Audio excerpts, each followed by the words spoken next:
Welcome back to The Outright Effect, a podcast in which unique perspectives challenge us to be better versions of ourselves. We're two ambitious women who talk about how we like to stretch our creativity and work on self-growth to become better people. I'm Shelly. And I'm Tempsy, and today we are super excited to welcome our next guest. Her name is Carol Surban, and she is a leadership coach and trainer with 10 plus years of leading, coaching, and training experience. Before taking on the challenge of having her own business, she worked as a director of Hawaii's largest HR outsourcing company.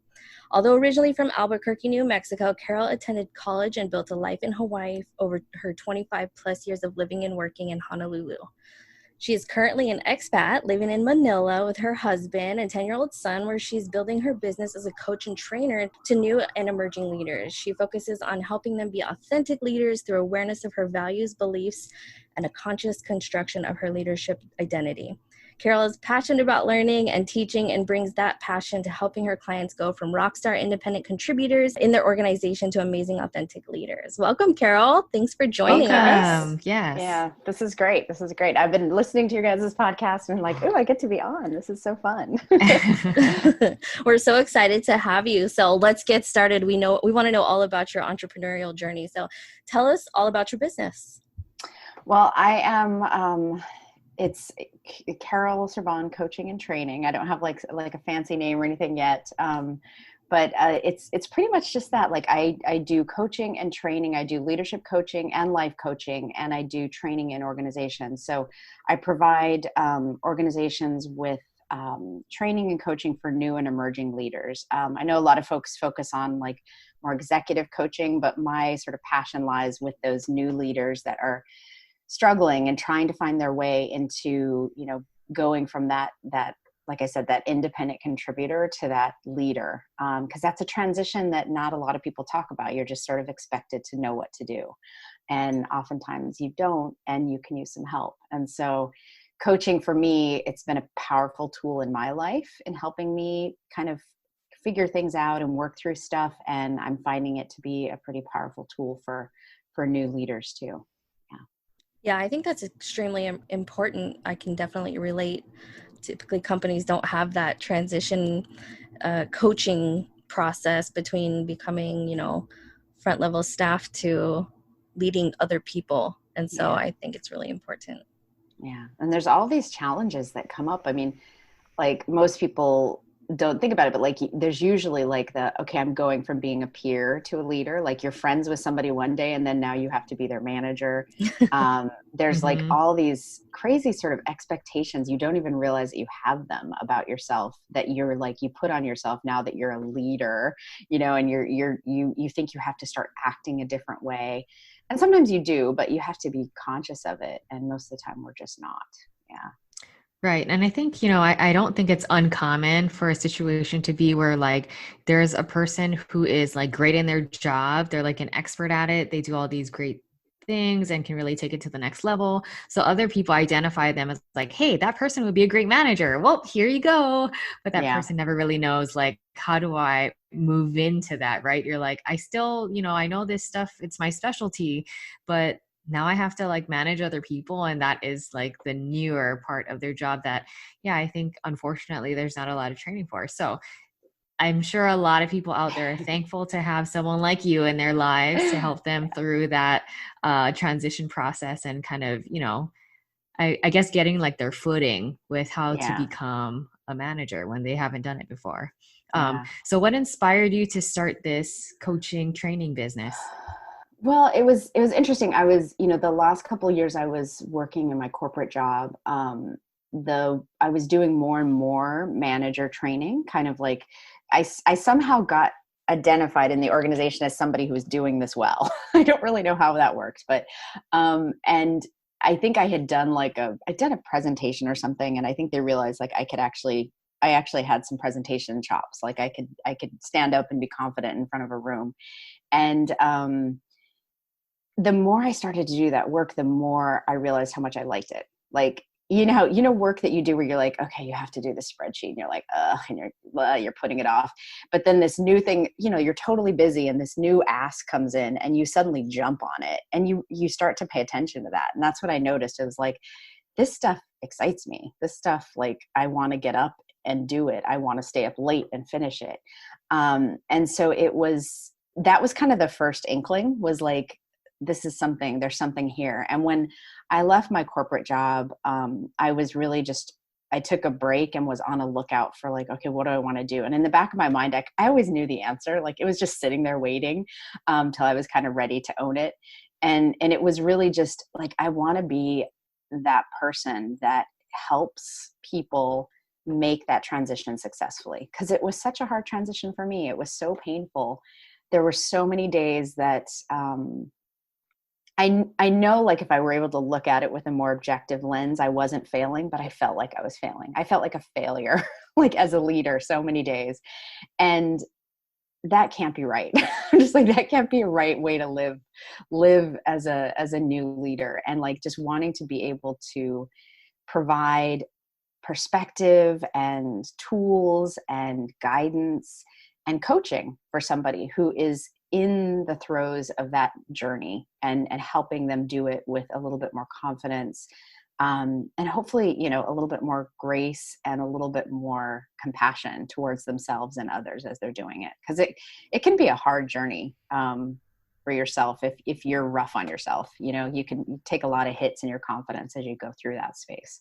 So it was really just wanting to be that person that could help people with that, and help people succeed. And I think the other thing that inspired me was, when you think about doing a job as an individual, if you don't do your job well, depending, it has a pretty small radius in terms of impact. Like, okay, you don't do it, then you have to fix it, or somebody else has to fix it.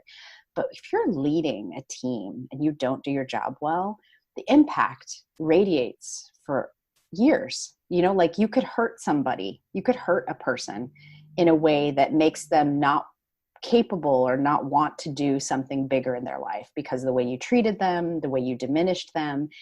And for me, it's those new managers hold such a powerful place in an organization, but they're not given the support they need to really recognize and use that power effectively. And I just really, like, for me, it's like a compassionate place too. I want people to recognize they have a lot of power there, and they have to use it well, and helping them figure out how to use that power well. I can 100% relate to that. A lot of the things that you said, not only in terms of how you can affect individuals, but additionally how you can affect how things go throughout the organization long term, right? The things that you do, the way that you support or don't support people, or the way that you teach them and guide them could end up, affecting an organization deeply or for a long period of time. And I think that giving a new leader that support and helping them understand the impact they can have on a team, on an organization, where it may not feel like they could have that much of an impact, but it's definitely true. And I could have definitely used a coach or somebody in this capacity mentoring and guiding me as I became a manager. I had to learn the hard way, and it was difficult. I felt the same way. I felt like I was failing often. And I'm definitely hard on myself. I've been told that a lot, but at the same time, you want to be doing your best and you want great outcomes. So it becomes difficult when you feel like you're failing every day. Yeah. It's hard to get back to neutral every day when you feel like you have to climb that mountain. Definitely. So that I just wanted to say that's a great goal, or outcome, is to help people. That's kind of what I'm hearing your passion is coming from, is you want to help people, guide them through that really tough and difficult, or what could be tough and difficult process. So what a great, passionate, goal to have. Yeah. Thank you. And it's been interesting working with people, because it's the word that I use is journey, this leadership journey. Because I think about, I was an English major in college, and you read the Greek texts, and like Odysseus and his sort of leader, like his hero's journey. And I think about, like, a leader journey is like a hero's journey. Like, you go through these phases that you have to do these kind of like battles in a way, and oftentimes they're battles with yourself, the things that made you an amazing independent contributor. Suddenly those things are not going to be what's going to make you an amazing leader. And you have to let go of part of who you are in a way, or transition and transform part of who you are into a new identity. And that's kind of what I work on when I work in the training space with people, is we start with that leadership identity and being conscious about the fact that who you were in the independent contributor rock star role has to change, to be an effective and a great and authentic leader. Like, you have to make some adjustments, but it doesn't necessarily mean you change your values. It means you identify them and you get really clear on them, and you start to apply them in new ways in the way you're working. Yeah. That's great. That's an amazing way to look at it. So how did you get started? What was your first step in getting to, the coaching world and start developing your own business? Yeah, this is kind of funny, but my first step was to hire a coach. Like, it's funny, when I was making my transition out of corporate life, I found a coach. I was like, because I just knew, like, I knew I needed somebody to kind of help me get perspective and get out of my own way. And so I'd been living in Manila for about a year, because I'd taken some time off to get us settled here and all that kind of stuff. And I was starting to feel like, okay, I've got energy and time to kind of start to devote. And I found, I don't know how I found her. I think a friend of a friend sent a thing saying, she's doing some free consults or something. And so I did a couple sessions with her, and I really liked her. And she was doing a business accelerator group. And it was like 5 or 6 other entrepreneurs that wanted to work on their business. Like, we were all in different places, and it just helped me get my game plan going, like, okay, what do I need to start thinking about? What do I need to do? And it was just really getting that initial space of clarity. And it's been interesting, because it was about a year ago. It's a little over a year ago now. And I'm realizing, like, that work that I did has about a year's worth of runway, and I have to do the work again. Like, I have to and I think it's just like businesses. You have to do your annual, you have to look at where you're at, where are you going, reset. Because I noticed around June, July, and I thought it was COVID, but I was like running out of gas. I was like, oh, that's right, I don't have goals anymore. I don't have things I'm looking forward to getting done and accomplishing. And so you have to kind of redo that. So I'm in that space right now of trying to figure out what's next. It's funny. It kind of sounds like you're also coaching yourself along with coaching others, right? With like resetting those goals, and figuring out, what that might be. It's so, like, the thing for me that I always think is, like, kind of funny, when I hear a year, I feel like it's so long, but it's actually not really that long. But I think it's good for people to even do that for themselves personally, right? Kind of evaluate themselves once a year. Can I add something, though, about that coaching yourself thing? Because I think it's a really important point about coaching, is that's, like, coaching it's a skill set, but it's a skill set that you can learn, right? Like, it's a learnable skill set. And that's one of the goals that I have when I work with people, is to help them learn. When I work with leaders, we do a module on the coach approach to leading. And it's really just like, what are the hallmarks of coaching that you should be bringing into your leadership? But I believe that leadership starts with self-leadership, and you can coach yourself. And I think that's one of the things I love about coaching, is oftentimes, like, it's great to work with people, but sometimes you can really just take a lot of what you're learning through that process and apply it to yourself. Like, I've learned different thought models. I've learned different ways of, like, appreciative inquiry, like how to be in a particular curious space with myself. And those are all things that I think, as if you work with a coach, you end up learning, and you take away, like, you never lose that. And you can do that with yourself. You can do it with your kids, which is really awesome. Oh, that's interesting. We could talk about that. So you told us about how you kind of got started, right? Finding a coach to help you get things rolling. But were there any other barriers that you experienced that held you back in the beginning, and how did you overcome them? Yeah. I mean, I thought about, like, the internal, I think people automatically start thinking first about external, right? Because that's where your brain kind of goes. But usually what's going to trip you up, and I've seen this as a coach, is the internal stuff, like those sort of limiting beliefs you have about yourself or the world that sometimes you don't even know you have. And so you have to first identify them and then figure out how to work through them. And I had this belief around like that everything needed to kind of be laid out. Like I needed to have a fully baked plan. And it's interesting because if you look at it, it ties back to kind of my, where my value was as an independent contributor when I worked. It was around project planning and coming up with plans and mapping it out and having all the details. And so like you fall back into those habits of thinking and doing, right? So my habit of thinking and doing was like, I need a plan. I need to have it totally locked out. And you start to realize like nothing really works that way. When you really start to look at life, you can have like, the value is in the planning, but the plan itself is often very squishy and very, malleable and flexible, and it has to move around. And so it was really kind of getting over that sense that I needed to have it all mapped out before I could get started, and to start to trust myself more and more that I was taking the right step and the next right step. And this was actually something that came out of the coaching I did in the Business Accelerator group, was recognizing that I wasn't trusting myself and that I had to start to build up more of a capacity for seeing myself as a trustworthy person in this new space that I was operating in. And what that looked like was like a daily practice of noticing trust in myself.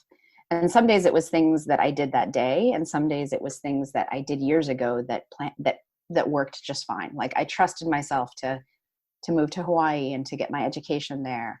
I trusted myself to pick the man that I married, those kinds of things, and how they've played out in my life. Just being able to see that play out day after day, and that over time has played into my ability to just pick the next right thing, do that thing, pick the next right thing, do that thing.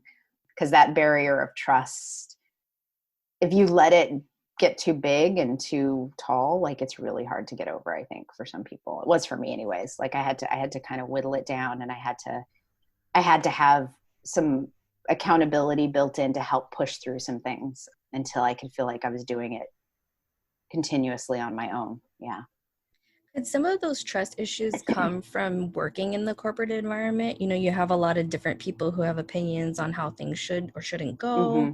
And so sometimes I don't know, this has kind of happened to me where I start to second guess my decision making. Could that have maybe had anything to do with it? Yeah. I mean, I think our experiences in different places, I'm going to use the word trauma, and I don't like, there's like big T trauma. They talk about big T trauma where it's like abuse and, violence. And there's little T trauma where you have these experiences that like impact you over time. Right. And in some corporate environments, like it has to be right. Oh my gosh, you can't fail kind of feeling about it. Right. And this sort of like, it calcifies this sense that you have to be perfect and everything has to be perfect and nothing can be an experiment, and I think you take that, if you've worked, I worked in the place I worked for almost 11 years, you take those experiences with you. It's not like just because you're not there anymore, you're not the person that got created when you were there. And so you have to start to look at that. And for me, it was trust. It was kind of tied up with perfectionism, like wanting to be perfect and having it be perfect. And that tied to my product was me, and like being able to recognize that like I'm still worthy and of value, even if I'm not doing perfect things all the time, getting that clear in my head, those things really helped.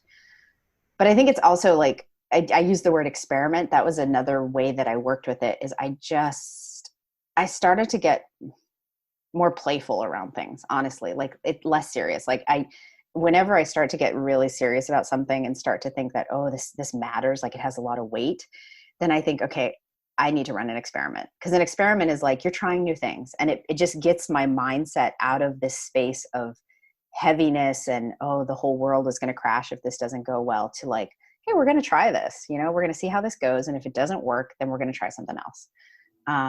And that's been helpful. I imagine you guys kind of had to do that with this podcast, right? Like doing Oh, something new.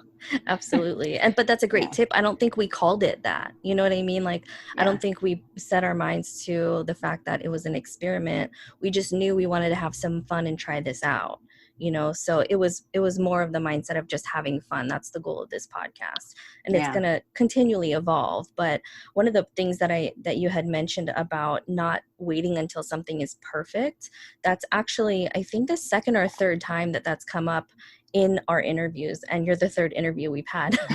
So it's becoming a running theme, right? You don't want to build the plane while it's taking off necessarily. You want to have a bit of structure to what it is you're doing, I think, but not waiting until the plan is completely perfect, I think, is the point. So the fact that that's coming out of, several different individuals who have or are in the process of starting their business, I think is a good tip for our listeners, especially if they're in any part of the process, right? Yeah. Yeah. And I also think that, sometimes that holds people back. Definitely. Yeah.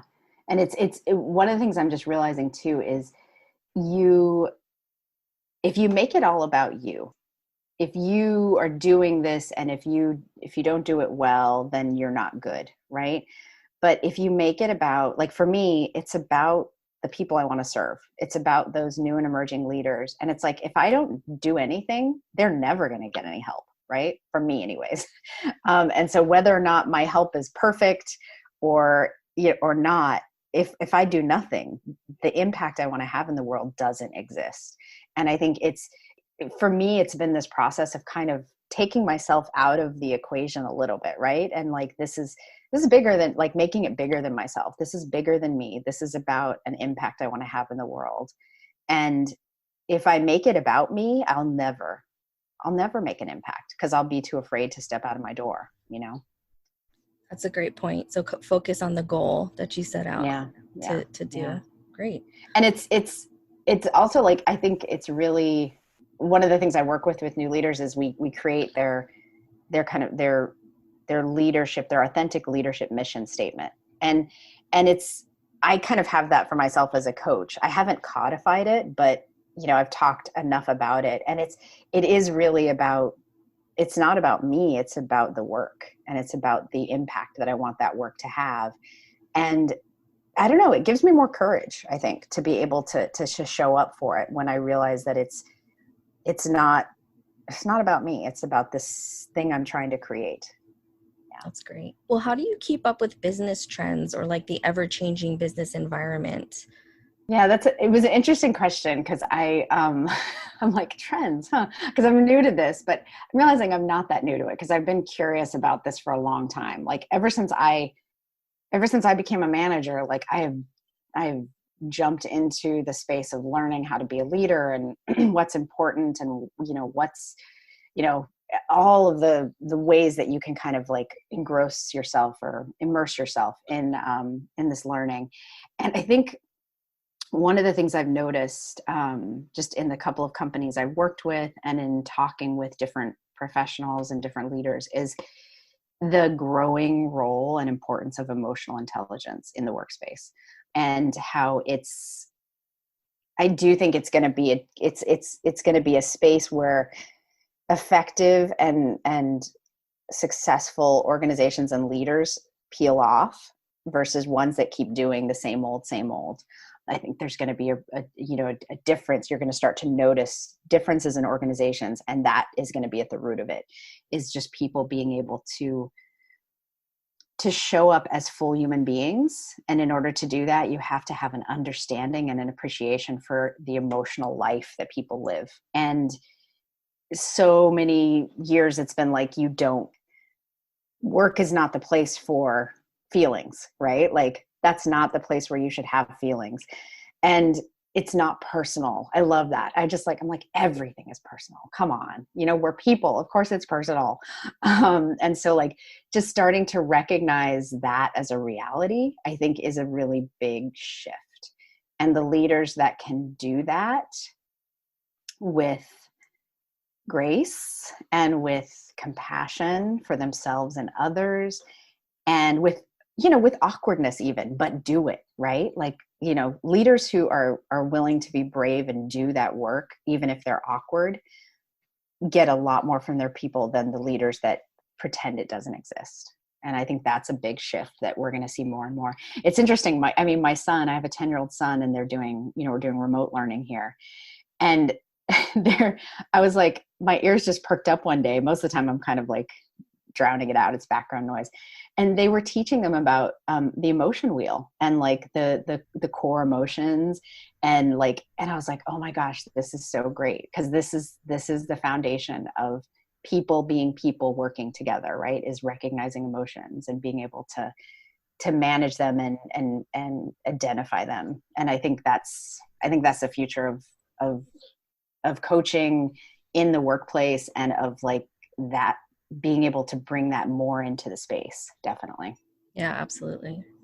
I agree 100%. Even my kid, he's watching videos, and it's like showing them happy faces and when you're sad and things like that. So sometimes he asks me, Mommy, are you happy? I said, yeah, I am happy. Thanks, son. So that's good.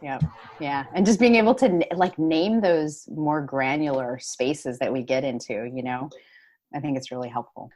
So Carol, what would you say is going really well with your business right now, and what kind of challenges are you facing? Because I would imagine, you're in Manila, but a lot of your clients are I'm guessing are in Hawaii or living somewhere else. So maybe this is working out good for you, actually. Yeah, it's interesting because it when I first started doing this, that was kind of like, that was my thinking. I was like, okay, my entire professional life has been in Honolulu. So I would love to have clients here in Manila and be able to work with businesses here. But I knew, you start with people that know you and will invite you into their organizations. And so I knew that it was going to be in Honolulu, and that was kind of a worry, but it was quickly like, I have a friend who says, okay, it's the COVID lemonade, right? Like there's the lemons and then there's the lemonade, right? There's a lot of lemons with COVID, but this actually turned out to be some lemonade for me,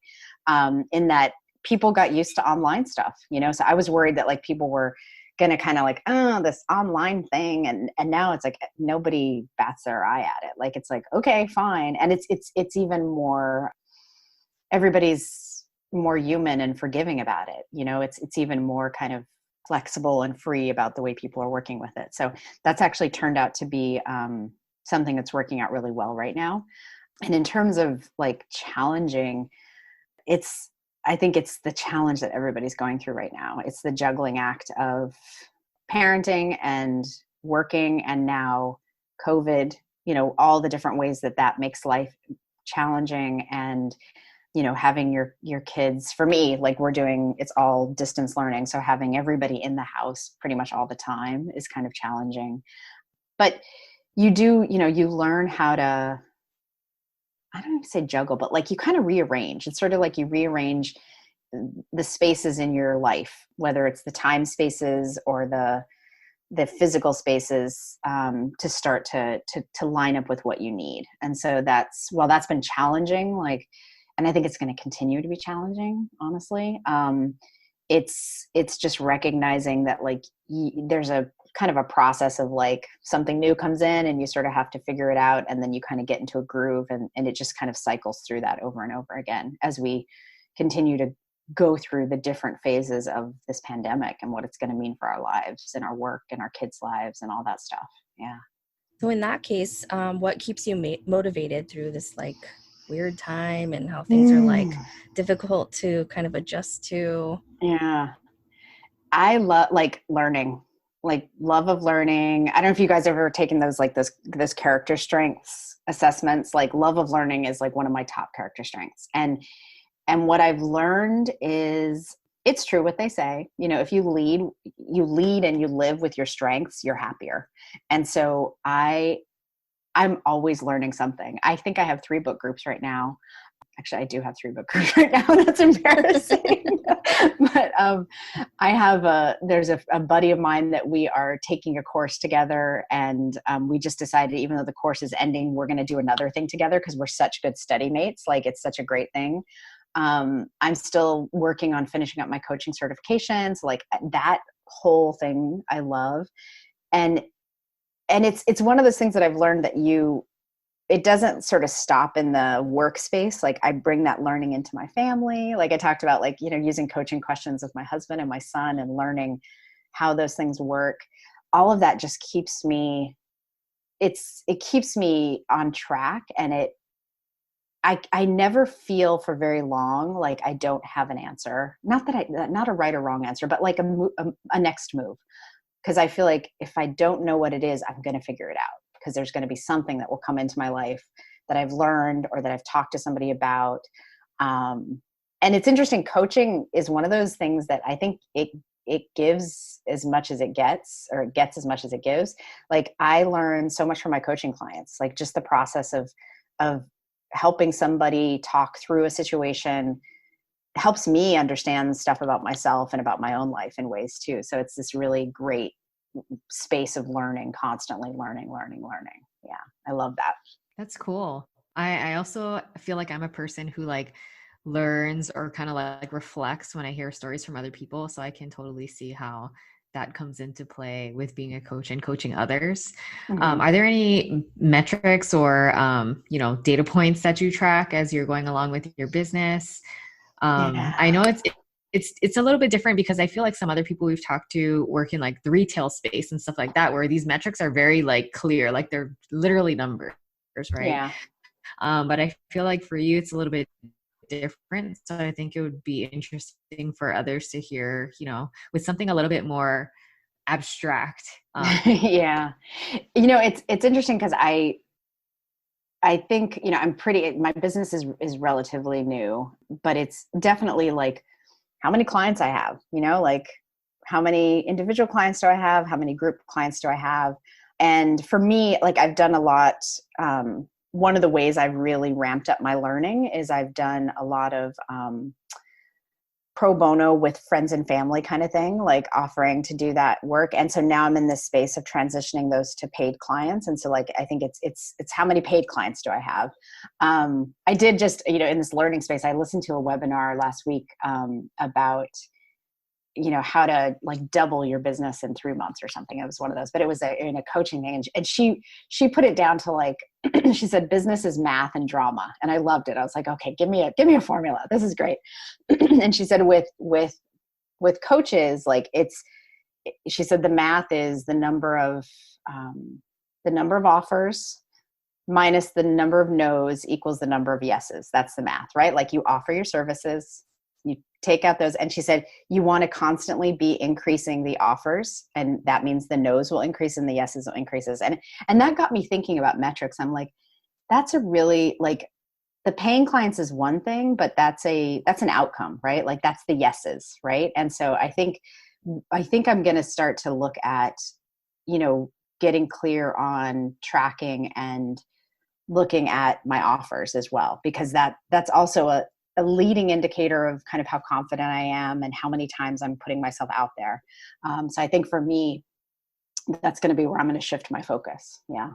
That's interesting, finding new ways that you can kind of track your progress in different aspects, right? Not just in the coaching, the physical coaching or actual coaching space, but leading up to getting there. Right. Yeah. Very Yeah. And it makes sense. I mean, it's like a sales funnel, I guess, like you've got, you can't have clients unless you ask people, Right. And just tracking it. But I think the thing that was interesting about what she taught was, she said, a lot of people are afraid of the no's. And she said, the no's is what you want, because the more no's you get, the more you can learn if you investigate what's going on. Why did people say no? Was it the offer? Was it the price? What were the different ways?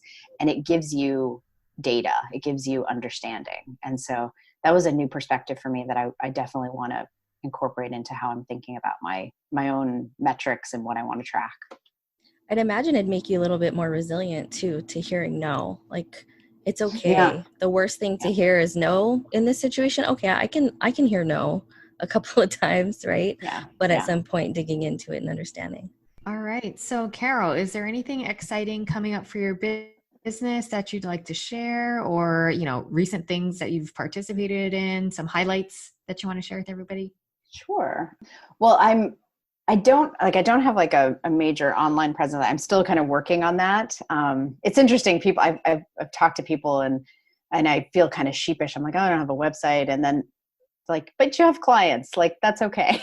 Like just work on the work. Right. And I'm like, okay, so I'm focusing on that, but that will come. But I am going to be doing, Oak and Pine, which is an organization in Hawaii, run by Michelle Carmack. And it's a female entrepreneur organization with the mission of really helping women live the life they want through the entrepreneurial journey. So I'm a member. I'm a member, and I also do some work with them. Like last October, I did a workshop during the Self-Made Summit. I think Shelly was there. Yeah, it was cool. We reconnected there. Mm-hmm. So I did a workshop with them last October. And then this November, I'm going to be one of their featured, their mentors for the month of November. And so I'm going to be working on doing a workshop on, creating your kind of the conscious construction of your leadership identity as an entrepreneur. And so this is going to be some new work for me. So I'm looking at like work I've done with helping new and emerging leaders and organizations identify their leadership identity, and taking that and helping women identify their kind of entrepreneurial leadership identity through that space. So that's going to be really fun. I'm really looking forward to that. And you can check out, if you go to Oak and Pine's website, she'll have information on there about that, I'm sure. I know that they do like a membership, and she's going to be doing an open enrollment, I think, for membership in January, I think, for new members to come into the Oak and Pine Society. And it's really great. It's one of those places where you have mastermind groups, and I have an accountability group that I meet with every couple of weeks, and we focus on our goals and things like that. So it's a great way to sort of help you stay on your journey of creating and building your business. And so if you're a woman and you're an entrepreneur and you feel like you're going it alone right now, I'd say check out the Oak and Pine stuff. So that's been really great. So that's something that I'm working on. And that's kind of it right now. But if this resonates with anybody, if you're in an organization, I work primarily with like HR directors and folks who are in a space that they have some resources and can have a conversation about, maybe bringing coaching into their organization. If anybody's interested in that and this sounds good and they just want to chat with me, they can reach out to me via my Instagram account. It's Bright Life Abroad. Just reach out to me there and we can chat about, if there's a way that we may be able to work together, or just see what's possible. That's great. Yeah. And I'd encourage HR leaders to do that, because the folks that are up and coming in the organization who you think could potentially be great leaders, helping them with a little bit of guidance through a coach is, I could say firsthand would have been really helpful for me and would be really helpful for anyone else. If people want to, reach out to Carol, I would say check out our Instagram feed, because we will link her Instagram account on there in case you want to find her. Yeah, definitely. And I was going to say, like, I did, there's a group that I'm working with right now. I did one coaching and training session with them, program with them. And it was leaders, it was managers. And the second group that I'm doing with the organization is primarily they're like up and coming. They don't have teams yet. They're not leading yet. And I'm really excited about that, because it's actually like hitting them before they actually need it, and so getting them ready for it. So I think that's a really cool space to be thinking about as an organization. Like, how do we help these potentials really step into their roles once they get them? So I think that's cool. So exciting. Congratulations, by the way. Thanks. So what are your overall goals for your business? It's kind of what we talked about before. It starts with like that change, that change I want to see in the world, the impact I want to have, creating more confident, compassionate, authentic leaders, leaders that really, and it's interesting, that compassionate part, it's about self-compassion too, like being compassionate about where they are on their journey and what they need and what resources they need to pull to them to be successful. And so really helping them do that through individual coaching work and through the training work with groups, and just helping people get through that journey in a way that feels less scary, less like kind of fraught with difficulties in the way that I remembered my journey, and just more supported. So really doing that. And I think from a personal perspective, in terms of the overall business, like I want this to be something that's sustainable for me as a person who has a family and, wants to be able to make this something that I can make a living doing. And, coaching, I think, is a relatively new industry, and not a lot of people do it, but it has a pretty high conversion rate. Like when people do work with coaches and they see the power of it, they become like converted to this idea of like, this is a really great tool to use. And so that's, I think, part of my overall mission as well, is to continue to be a good example and advocate for coaching as a tool to use in your life. I've actually seen quite a few coaches come up, through Instagram or other social media avenues. And I wonder, with so many coaches coming out of the woodwork, I wonder to myself, like, how much life experience do these folks have? How much actual coaching have they done? Or have they gone through some training program, that has given them the tools to be successful and support folks who are seeking out coaching from them? And so I was wondering if you had any thoughts about that, like in terms of what you've decided to do to get yourself where you need to be to feel like you have tools in your toolbox to be successful at this, what you've done, and kind of maybe what you think about those folks that might just jump into it, not knowing the kind of impact they might have. Yeah, it's interesting. It's a pretty lively debate that's going on right now in kind of the coaching space. I've seen it. Like I'm part of various groups, and I'm going to give you a very coachy answer to that, which is like, you control what you control. Like, I can't really, like, what other people are doing. Like, and there are coaches out there who have had no formal training, and they're amazing, right? They've had certain life experiences, certain ways that they've been mentored and coached themselves that have brought them to a point of being able to do this work in a really powerful way. And then there's others that are not, and that's just kind of the way it is. But what I would say, like, for me, I felt very strongly about wanting to level up my skill set. Like, people would say, "Oh, Carol, you're such a great coach." And I was like, but I didn't understand why. I was like, why am I a good coach? What makes me a good coach? What are they responding to?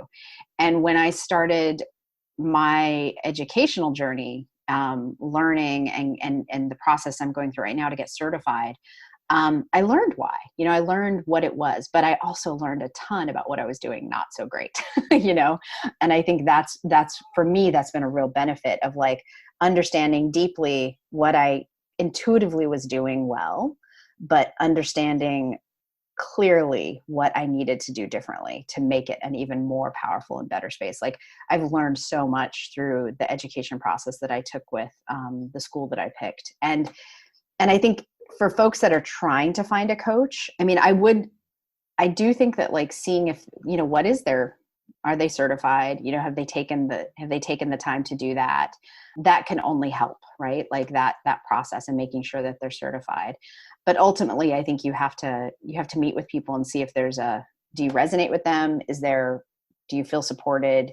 Are you getting what you need to get from them? I can't imagine doing what I'm doing without having gotten the education and the training that I've been getting, because it's been so powerful. Yeah. Yeah. I mean, I think that's really important too. I feel like I have a similar perspective on education. Like, I feel like I feel more comfortable when I know more before I go off and, share things with other people. Yeah. But it's an interesting balance though, because like when I started working with that business accelerator coach, in my mind, I thought, I can't coach until I get my certification. I can't have a client. And she's like, you need to coach now. Go find a friend that is willing to be a client for you for a while. And she was totally right. Like, the more, and the school that I got involved with, like, they have this great, it's the International Coach Academy, and it's coaches all over the world. And they have this great thing called peer coaching. And you're supposed to find at least 3 peer coaches. I think I've had like 6 at this point. Like, I love it. And you coach each other. And that practice. Like it's gotten me really acclimated and comfortable with the idea of practice, like practice, practice, practice. And it's helped me with that thing of like, I don't need to have all the answers. I just need to have the first answer, you know, and moving forward. Cause that can get you stuck. It's like, if I don't know everything, I can't do anything. And it's like, no. You can start where you're at and grow. Yeah. And I definitely know there are tons of people out there who have like years of experience or certain experiences that are valuable to others, you know, without having gone through some kind of training program or whatever. And I think their perspective and just sharing that, you know, with other people is super important. But yeah, thanks for sharing all this great information with us. Is there anything else you'd like to share? You know, this has come up again and again as I've talked with people, and it's one of the last thing I cover when I do training with groups. It's around support. And the workshop that I did for Open Pine back in October was around your support system. And I had a quote in there. I said, you need more support than you think you do, especially if you're doing something new, something challenging, or something complicated. And I would challenge anybody right now in the world that we're living in to not feel like they're in one of those spaces, if not all three, all the time. Like I feel pretty much every day that I'm doing something new, challenging, or complicated, whether it's with the schooling stuff with my son, or, okay, what's the new quarantine rules that we have to do today? Can I go out? Am I allowed to go in that store? Do I need a pass? You know, all that kind of stuff. And when that's the case in your life, you need more support. And when I say support, like it can be like self-support, like just knowing like when life gets this way, I need more downtime. I need more recovery time, you know, and recognizing that. It can be something more, you know, specific, like bringing a coach in and helping with different things. It can be, you know, having those conversations with, you know, if you're, you know, church with your pastor or with your mom or your dad, but being kind of recognizing that like we're not meant to be islands living, you know, all by ourselves. And there's a real sense sometimes that like, I can do this on my own. And oftentimes you can, but it's a lot harder. And so I just would challenge people to think about what support they really need and figure out how to bring that into their lives. Cause I think it makes it a lot easier. The move that I did to the Philippines, if I didn't have certain support things, and I did it consciously, like I knew like I had a mastermind group and I created one more before I left the Philippines so that I could have 2 mastermind groups when I got here. So I could have people to work with and process and talk to, and just figuring out what support you need. And it's different for different people. You know, extroverts maybe need more, you know, contact, and introverts maybe need less, but more deep. It just depends, but kind of figuring out for yourself what you need. Because I think we need more of it lately. Another running theme, I think, in some of our interviews of making sure you have support. So you know, if I was listening, which I am while we're talking, I would definitely jot that down as making sure you have a support system, because it's important. Yeah. But now it's time for our rapid fire. So we ask these questions to all of our interviewees. They're subjects that we've talked about in different podcast episodes, and we just like to get other people's perspective on them. So first thing that comes to your mind, rapid fire, you just answer. Okay? You ready? Yes. Okay. What's one piece of advice you would give to someone who wants to start a business? Okay, it's going to sound like a broken record, but get support. This is a marathon, not a sprint, and you're going to need people. You're going to need your people to do this. So find those people and stay connected with them. And don't be afraid to find new people when you change and things shift. You may need to find new and different ways of getting the support you need. Great. What's your creative outlet?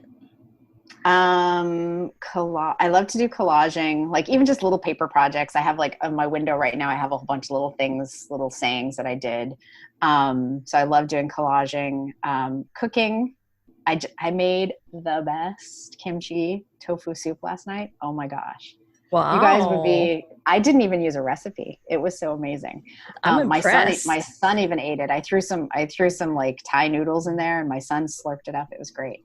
So yeah, I love cooking and, I like organizing. That may sound weird, but like nothing makes me happier than to like come in and like right now my desk is a little bit of a mess and like tidy it up and make it look nice. Like I like that.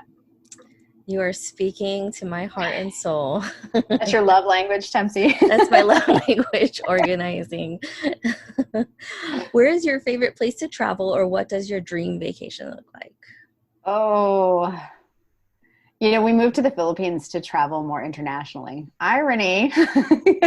That's not happening anymore. But, I have found myself literally, like just yesterday, fantasizing about the white beaches of Boracay. And I thought I would never like find beaches as amazing, as beautiful as Hawaii. But then I moved to the Philippines. and it's interesting because like the ocean in Hawaii is just more, it's like more passionate, like the ocean. It's active. It's active. Like, like it will suck you in. It will like, and this beach in Boracay, you guys, it's white sand beaches. But the water is warm and it's like a friend. It's just so friendly. Like you just can kind of like lay in the surf and just like feel the warm water and you can build sand castles and it's just, that's what I'm fantasizing about right now is like just going to Boracay. I'm like, can we just get a plane ride to that beach, please? I don't know about you, Shelly, but this question is becoming more and more of like a selfish indulgence of like with the things that I need to add to my bucket list. Well, and the last time we were there, it was summer 2019. And the last day I figured this out the last day I was there, that you could get a massage on the beach. And it was like, massages here are really, you can get like a 90-minute massage for like $12. And it's one of those things that like I really am mourning the loss of during COVID, is like being able to enjoy that. And it makes me feel so sad because I know that so many people have lost their jobs and it's horrible. But you could get this massage on the beach. Like they had this like in the tree area where it was shady. And I just remember getting this massage and halfway through the massage, it like started to rain. So you had the smell of the rain. And, it was just, that's my happy place. I just want to go back there. That would be my happy place too. Yeah. It was amazing. Well, thank you so much, Carol. We really appreciate your time and being here. Why don't you let the listeners know again where they can find you? You can find me right now on Instagram at Bright Life Abroad. So that's BRIGHTLIFEABROAD, Bright Life Abroad. And we'll link it on our Instagram, like Shelly said, so that you can easily get to it. But we really just appreciate you taking the time to, chat with us and give your insights on your journey to being a full-on entrepreneur. And we really admire you for getting started. Thank you guys. Yeah. Thanks for this opportunity. It's really fun. It's fun to think about your journey and to share what it has entailed up to this point. Yeah. Definitely helpful for a lot of other people out there to hear about it too. All right. Well, thanks for listening to this episode of The Outright Effect. You can find us at theoutrighteffect.com. Follow us on our social media accounts on Instagram, Facebook, and YouTube, all at The Outright Effect. You can also reach out to us by emailing us at theoutrighteffect@gmail.com. See you guys next time. Bye. Bye.